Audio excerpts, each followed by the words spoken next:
Bonjour les enfants, bonjour Julie, bonjour Pablo, bonjour Samuel. Vous allez tous bien? Dites, aujourd'hui, c'est la fête de Saint-Nicolas, non? Ouais, il me semblait bien.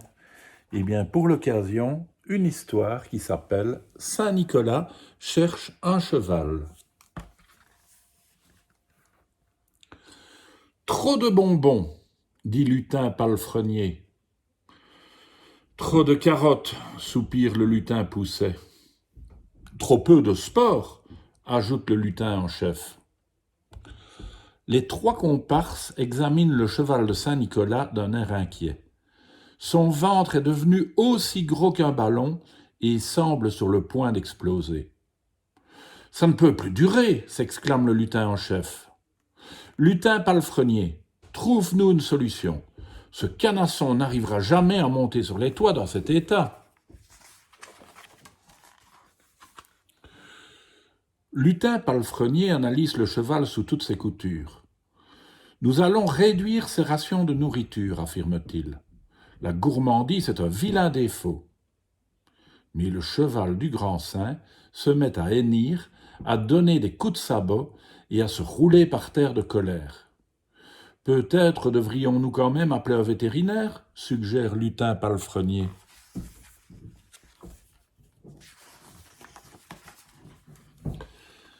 Félicitations, mes amis, j'ai une magnifique nouvelle à vous annoncer, déclare le vétérinaire. Le cheval de Saint-Nicolas est une jument, et elle attend un poulain.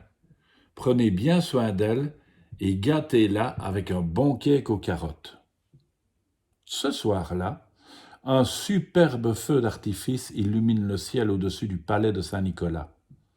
Tout le monde est d'humeur festive, jusqu'à ce que le lutin pousset fasse remarquer « Mais maintenant, il est carrément impensable que ce cheval aille gambader sur les toits. »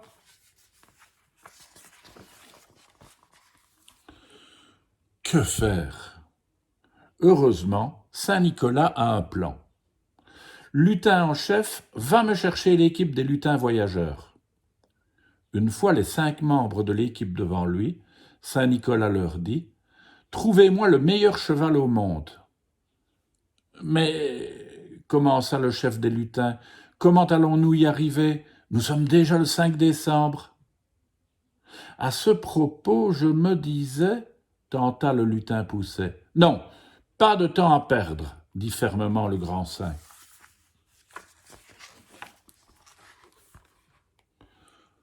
Paula est la première de l'équipe des lutins voyageurs à prendre la route.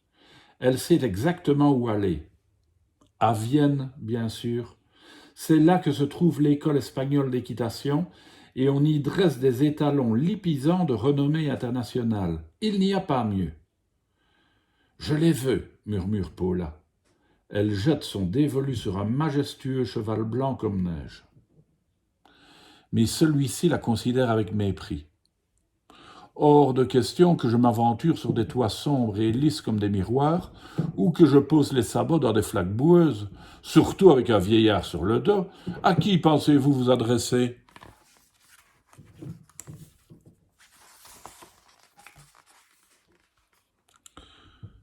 C'est ensuite au tour de Pedro de tenter sa chance.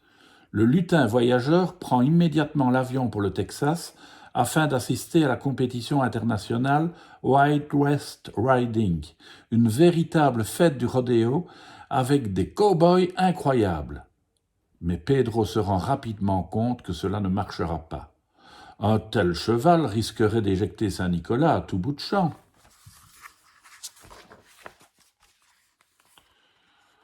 Tous les espoirs reposent désormais sur les épaules de Pancho. Pour l'occasion, le lutin voyageur enfile sa combinaison de plongée, parce qu'il sait que dans les profondeurs de la mer vivent des hippocampes.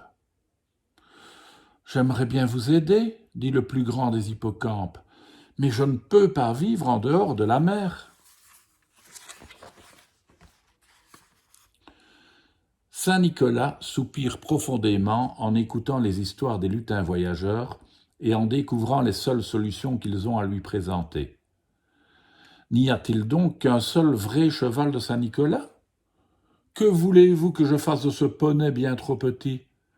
Et ce cheval tout rikiki n'est qu'un jouet. J'ai une idée, dit le lutin Pousset. Si on pouvait juste... Mais Saint-Nicolas l'interrompt.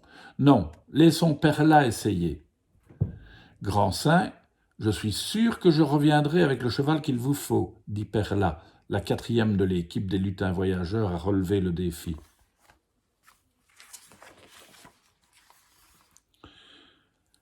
Après un long vol, Perla atterrit en Cappadoce, en Turquie, la patrie de Saint-Nicolas. « Il faut que ça marche, marmonne-t-elle. Après tout, Cappadoce signifie le pays des chevaux, et avoir toutes ces pierres en forme de cheminée, ces chevaux doivent être d'excellents grimpeurs. » Malheureusement, lorsqu'elle s'adresse à l'un d'entre eux pour lui demander de venir aider Saint-Nicolas, celui-ci secoue la tête. « Hélas, j'ai le mal de l'air. »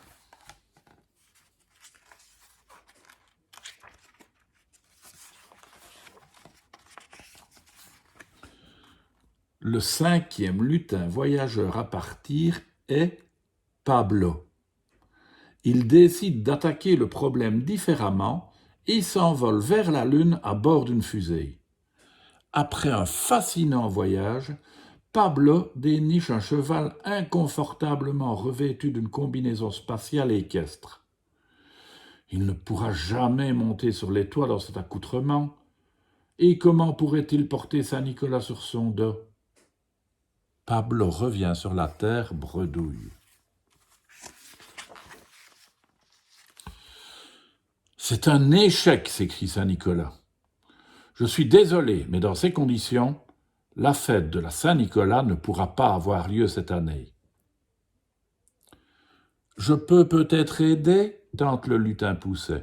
« Bien sûr que non, » s'exclament les lutins en chœur, « tu es bien trop petit pour ça. » Mais Saint-Nicolas n'a plus rien à perdre.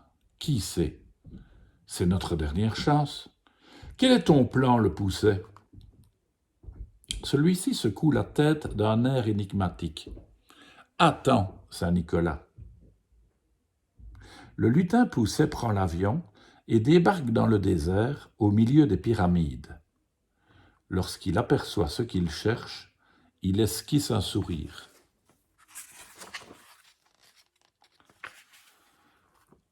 Alors, demande Saint-Nicolas et ses amis, lorsque le lutin Pousset revient en souriant, une longue corde en main, « Tu n'as rien trouvé ?»« Regardez donc, dit-il en riant.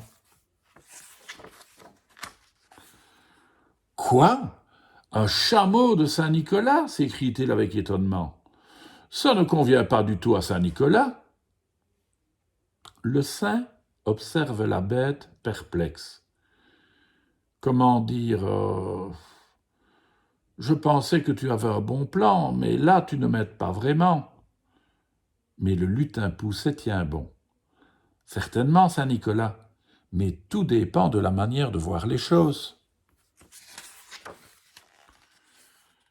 Quelques instants plus tard, voilà que l'animal ressemble à un vrai chameau de Saint-Nicolas. Il porte une ribambelle de cadeaux et le grand saint est assis en toute sécurité entre ses bosses. « Tu vois, dit le lutin Pousset. « Super, ce sera mon cheval pour cette année, dit Saint-Nicolas avec enthousiasme. Hop, chameau, au galop !»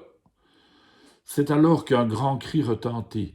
« Saint-Nicolas, venez vite, vous devez voir ça !»